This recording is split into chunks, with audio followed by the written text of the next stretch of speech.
तो last video में हमने मोशन की तीनों इक्वेशंस को अलजेब्रिक और कैलकुलस मेथड से डिराइव किया था। तो इस वीडियो में हम उन्हीं इक्वेशंस को ग्राफिकल मेथड से डिराइव करेंगे। ये मेथड वेलोसिटी टाइम ग्राफ पर बेस्ड है। तो चलिए शुरू करते हैं। तो पहली इक्वेशन है v is equal to u plus a t. तो इसे डिराइव करने के लिए सबसे पहले vt यानी कि वेलोसिटी टाइम ग्राफ लेंगे।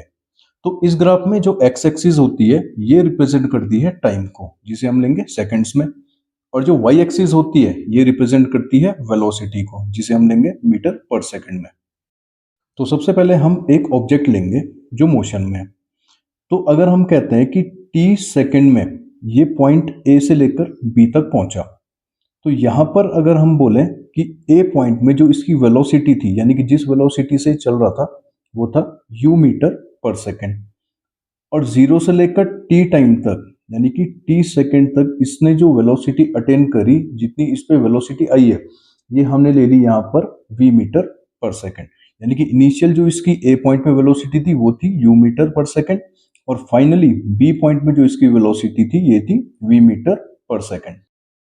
तो अगर इसके कोऑर्डिनेट्स की हम लोग बात करें, तो बी पॉइंट पे जो इसके कोऑर्डिनेट है, तो एक्स एक्सिस में ये है टी, और वाई एक्सिस में जो है वो है v, यानी कि x1 t और y1 v। वहीं a पॉइंट की अगर हम बात करेंगे, तो a में जो इसके कोऑर्डिनेट्स हैं, तो x में इसका कोऑर्डिनेट है 0, और y में जो इसका कोऑर्डिनेट है, यानी कि यहां से लेकर यहां तक की जो इसकी डिस्टेंस है वो है u। तो a के कोऑर्डिनेट्स हैं इसके 0 और u। तो vt ग्राफ में जो एक्सेलरेशन होता है बॉडी का, वो होता है आपका स्लोप ऑफ लाइन, यानी कि इस लाइन का ए बी का हॉरिजॉन्टल के साथ क्या स्लोप हमारा बन रहा है। तो इससे पहले मैं आपको बताता हूं कि किसी भी लाइन का स्लोप क्या होता है। तो किसी भी लाइन का स्लोप ये बताता है हमें कि वो हॉरिजॉन्टल एक्सिस यानी एक्स एक्सिस के साथ कितना इंक्लाइन हो रखा है, यानी कि कितने का एंगल बना रहा है। तो इसका फॉर्मूला होता है, फॉर एग्जाम्पल एक लाइन है P और Q। तो P के कोऑर्डिनेट्स जो हैं वो है x1 y1, और Q के जो कोऑर्डिनेट्स हैं वो है x2 y2। तो अगर इस लाइन का मुझे स्लोप निकालना है, यानी ये हॉरिजॉन्टल एक्सिस यानी कि x एक्सिस के साथ कितना इंक्लाइंड हो रखा है, तो इसका फॉर्मूला है slope is equal to y2 minus y1 upon x2 minus x1। तो अब सबसे पहले हम निकालेंगे इसका एक्सेलरेशन क्या है। तो एक्सेलरेशन निकालने के लिए पहले हमें इस ए बी लाइन का स्लोप लेना होगा। अब इसके जो कोऑर्डिनेट्स हैं, तो ए के जो कोऑर्डिनेट है वो है 0 और u, और b के जो कोऑर्डिनेट है वो है t और v। तो अभी जैसे मैंने आपको बताया था कि स्लोप निकालने के लिए, तो a is equal to slope यानी कि y2 माइनस y1, यानी कि v minus u upon x2 minus x1, यानी कि t माइनस 0। तो यहां पर हमें जो इक्वेशन मिली है ये मिली है a is equal to v minus u whole upon t। अब इस t को अगर मैं यहां से इस साइड ले जाता हूं, तो यहां पर मुझे इसे मल्टीप्लाई करना पड़ेगा। तो a इंटू टी ये होगा आपका a t is equal to v minus u. अब ये माइनस का u जब इस साइड आएगा तो ये माइनस का हो जाएगा प्लस, तो हम लिख सकते हैं therefore v is equal to u plus a t. तो ये थी आपकी पहली इक्वेशन। तो वीटी ग्राफ में अगर हमें डिस्प्लेसमेंट निकालना है, किसी भी मूविंग ऑब्जेक्ट का डिस्प्लेसमेंट निकालना है, तो यहाँ पर हम जो लाइन बन रही है इसके नीचे जितना भी पोर्शन आएगा इसका हम लोग एरिया निकालेंगे। तो वीटी ग्राफ में जो आपका डिस्प्लेसमेंट होता है वो होता है area under A B line, यानी कि ये जो ए बी लाइन है इसके अंडर जितना भी हमारा एरिया होगा वही हमारा डिस्प्लेसमेंट होगा। तो इस ग्राफ में हम देखते हैं कि ऑब्जेक्ट ने जो स्टार्ट किया अपना मोशन वो इस पॉइंट से किया। तो यहां पर अगर हम मानते हैं कि इसकी जो वेलोसिटी थी वो थी u, और यहां से b तक आने में इसकी जो टोटल वेलोसिटी b पॉइंट में है वो हम ले लेते हैं v। तो इनिशियल वेलोसिटी u हो गई, फाइनल वेलोसिटी v हो गई।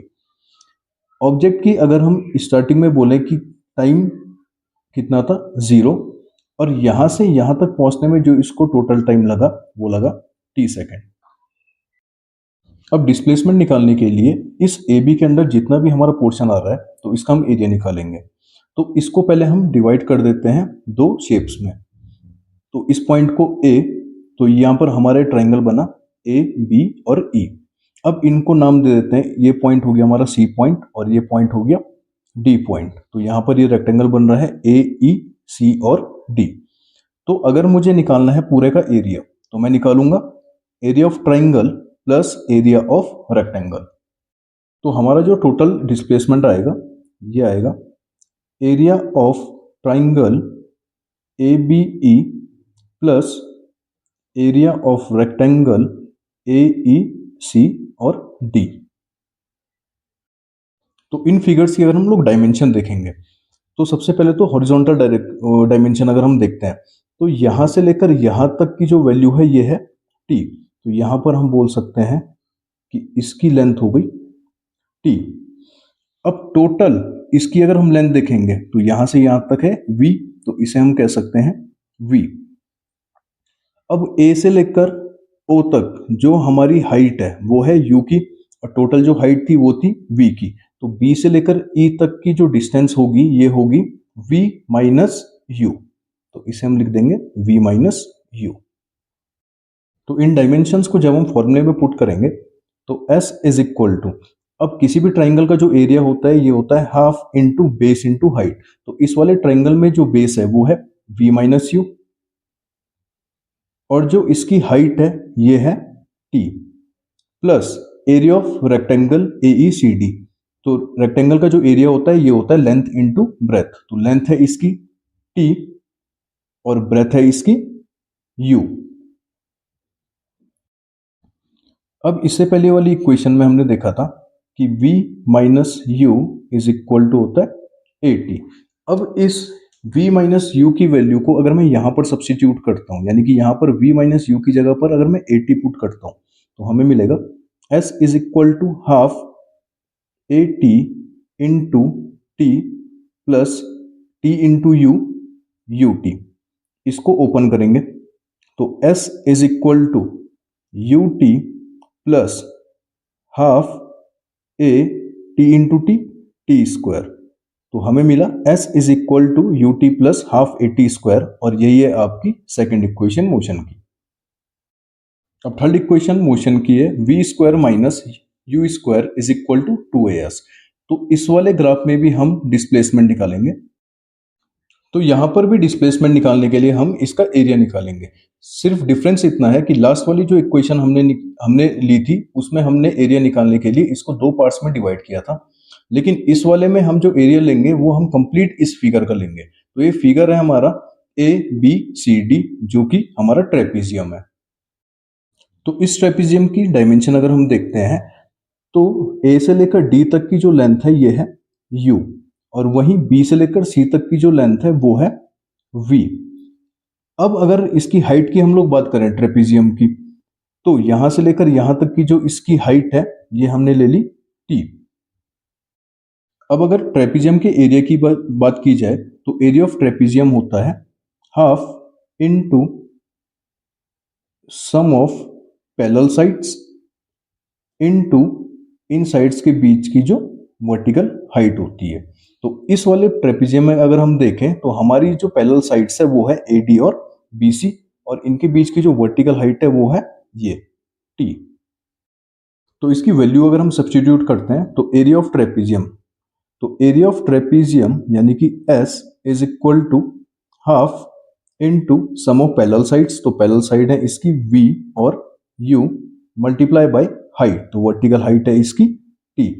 अब जैसे कि हमें पता है कि जो हमारा एक्सेलरेशन होता है, acceleration is equal to v minus u whole upon t. तो अगर यहां पर मैं इस t को और a को क्रॉस मल्टीप्लाई करता हूं तो यहां पर हमें मिलेगा t is equal to v minus u whole upon a। अब इस t की वैल्यू को अगर मैं इस इक्वेशन में सब्स्टिट्यूट करता हूं तो यहां पर हमें मिलेगा s is equal to half into v plus u into v minus u whole upon a।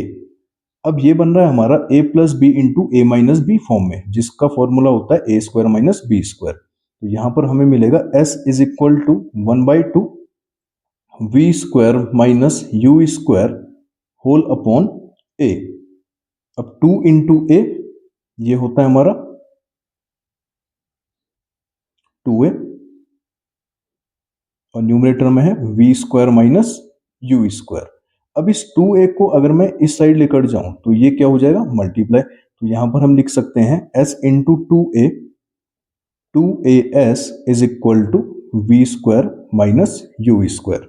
अब ये जो u स्क्वायर की वैल्यू है नेगेटिव में, इसे अगर मैं LHS में लेकर जाऊं तो नेगेटिव से क्या हो जाएगी, पॉजिटिव। तो यहां पर हम लिख सकते हैं therefore v square is equal to u square plus 2as, और यही है हमारी थर्ड इक्वेशन ऑफ मोशन।